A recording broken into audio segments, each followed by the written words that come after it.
반갑습니다. 송재준입니다. 이미 많은 분들이 느끼고 계시는 것처럼 여기저기에서 윤석열 정부가 위기다 이런 얘기가 나오고 있는데요.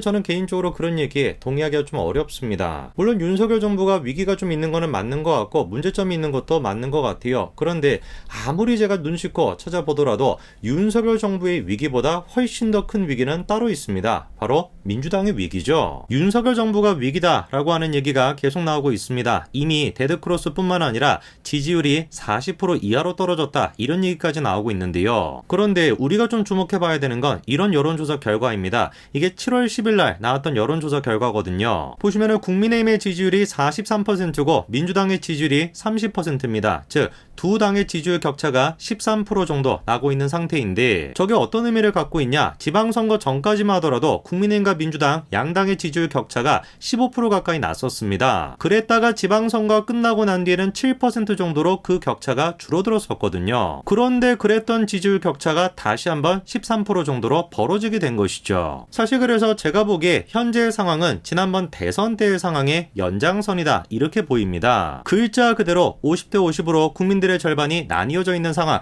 그게 지금 현 상황이라는 겁니다. 그러다 보니까 윤석열 정부의 긍정평가가 50% 이하로 나왔다. 그게 무슨 의미가 있겠습니까? 오히려 당연한 거지. 그리고 제가 보기에 이재명이 하고 있는 걸 보면은 이런 분위기가 더 심화가 됐지 줄어들 것 같지는 않습니다. 이번에 이재명이 광주에 내려갔죠. 그리고 광주에 내려가는 것뿐만 아니라 자기 지지자들이 당 가입 인증했던 거 그거를 지금 공유하고 있습니다. 저게 의미하는 게 뭐겠습니까? 당연히 다음 전당대회의 당 대표로서의 행보를 본격화하고 있다라는 거죠. 저는 그래서 아직 한참 시간이 남아 있습니다만 다음 총선까지 대한민국의 분위기는 지난번 대선 때의 분위기의 연장선일 것이다. 꽤 시간이 길지만 그때까지 계속해가지고 이어질 것이다. 저는 개인적으로 그렇게 봅니다. 일단 민주당만 놓고 보더라도 지난번 대선 기간 동안 친명계랑 친문계 양측의 갈등이 어마어마했죠. 그런데 이번에 전당대회를 둘러싸고도 그 갈등이 이어지고 있습니다. 대표적인 친문이라고 할 수 있는 전해철 전당대회 불출마 선언을 했고요. 홍영표 또한 마찬가지로 불출마 선언을 했습니다. 그리고 서른도 당연히 불출마를 하면서 하나같이 지금 하고 있는 얘기가 뭐예요?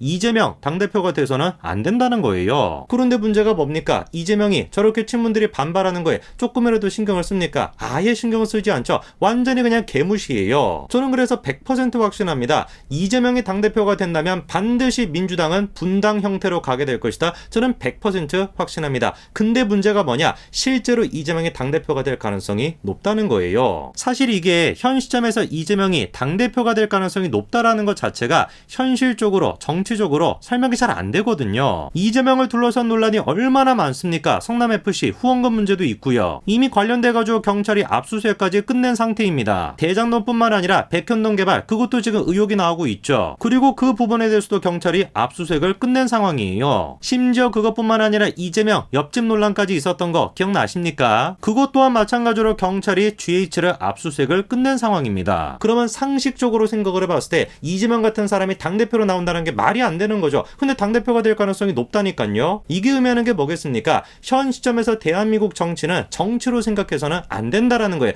그렇기 때문에 윤석열 대통령의 지지율이 떨어지는 것 또한 마찬가지로 일반 상식적인 범위로 정치적으로 판단해서는 안 된다라는 겁니다. 그냥 이념 갈등 그 자체로 봐야 되는 거예요. 이재명을 둘러싼 논란뿐만 아니죠. 김혜경을 둘러싼 논란 또한 마찬가지로 있지 않습니까? 지금까지는 김혜경 씨를 둘러싼 논란이 김혜경 씨 혼자만 해당되는 것으로 여겨졌었습니다. 예를 들어서 법인카드를 썼다라는 거, 공무원을 사적으로 이용했다라는 거, 이거랑 이재명은 상관이 없다 이런 식이었죠. 그런데 이번에 큰 거 한 가지가 터졌습니다. 김혜경 씨 수행비서로 알려진 배모 씨가 이재명 시장 당시에 특혜 해외 배낭 여행을 갔다 왔다 이런 지금 의혹이 터진 건데요. 간단히 내용을 보더라도 기가 막힙니다. 배모 씨가 자격 요건을 갖추지 못했음에도 성남시 예산으로 지원하는 공무원 해외 배낭 여행을 다녀왔고 115명 참가자들 가운데서 유일하게 보고서를 제출하지 않았대요. 참 진짜 어이가 없는데 구체적인 내용을 보니까 원래 자격 요건이 뭐였습니까?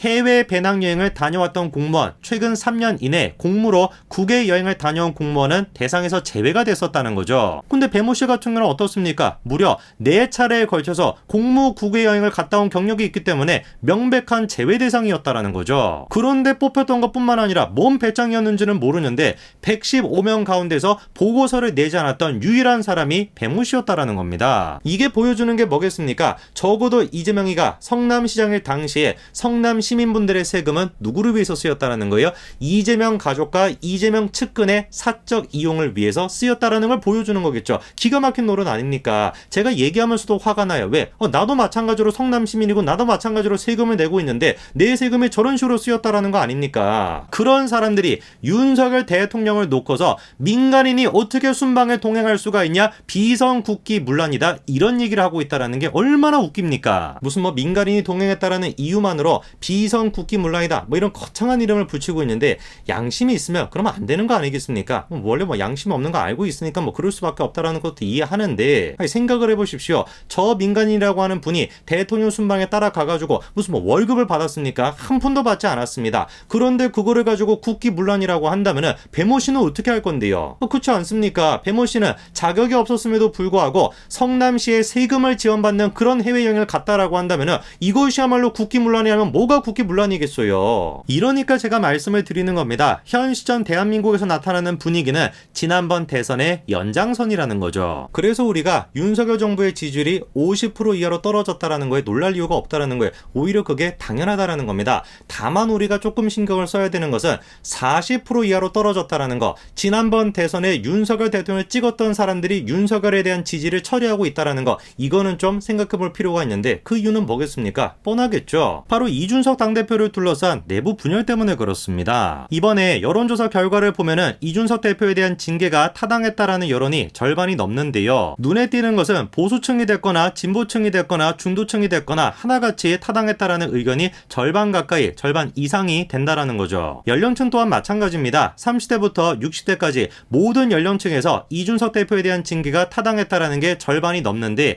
유일하게 20대에서만 타당했다라는 게 40%대입니다. 사실 그러면 산술적으로 생각해 보더라도 왜 현 시점에서 윤석열 대통령에 대한 지지율이 40% 이하로 떨어졌는지 그거에 대한 이유가 명백하게 나오는 겁니다. 지난번 대선에서 윤석열을 찍었던 20대가 윤석열 대통령에 대한 지지를 처리하고 있다. 그냥 그게 단 겁니다. 바로 그렇기 때문에 현 시점에서 이준석 대표에 대해서 유승민 전 의원은 윤리위랑 윤핵관에 대해서 이렇게 강도 높은 비판을 하고 있습니다만 지난번 대선 동안 이준석 대표랑 사이가 좋다라고 평가를 받았던 홍준표 시장도 지금 당하는 건 약과다, 업보라고 생각하라 라고 하면서 당내 내부 분열을 할 때가 아니라 나라를 먼저 생각해야 될 때다 이렇게 강조하고 있죠. 뿐만 아니라 마찬가지로 이준석 대표랑 사이가 좋다라고 여겨지는 김기현 전 원내대표도 선당 후사의 자세를 강조하면서 원인과 가정에 대한 진실 규명도 중요하겠지만 결과에 대한 정치적, 도의적 책임을 지는 것도 정치인에게는 매우 중요한 덕목이다 이렇게 강조하고 있습니다. 민주당이 됐거나 국민의힘이 됐거나 이재명이 됐거나 윤석열 대통령이 됐거나 사실상 지금 보여주고 있는 모습은 지난번 대선의 연장선이다. 저는 그렇게 봅니다. 그래서 다음 총선까지 꽤 시간이 있음에도 불구하고 아마 계속해가지고 대한민국은 혼란스러울 것으로 예상이 되는데요. 이런 식일수록 더더욱 우리가 힘을 똘똘 뭉쳐가지고 윤석열 대통령한테 힘을 실어줄 수가 있어야 되겠죠. 여기까지 말씀드리겠습니다. 감사합니다.